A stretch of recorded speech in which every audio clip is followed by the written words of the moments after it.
ਭੱਟੀ ਯਾਰ ਤੂੰ ਮੈਨੂੰ ਇੱਕ ਚੀਜ਼ ਦੱਸ, ਤੈਨੂੰ ਕਿੰਨੇ ਕਰਤੇ ਦੇ ਤੇ ਤੂੰ ਇਸ ਨਾਲੇ ਦੇ ਛਾਲ ਮਾਰ ਦੇ।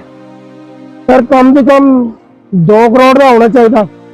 अगले ने जान भी देनी है और पैसा भी ना मिले तो फायदा की है।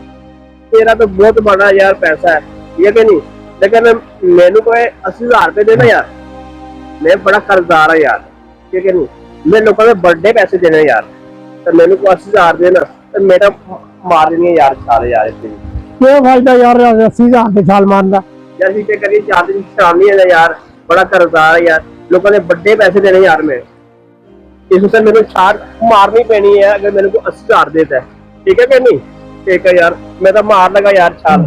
यार तू मैंने एक गल दस, जरा तेरा 250 ना वो तू मैंने माफ कर दे तो फिर मैं छाल मार दे। तो भाई की करता है तू, चल वापस कर चल। ओ चल यार कर, यार मैंने मार, ओ चल यार चल चल कर, ओ नहीं यार चल चल तू चल यार।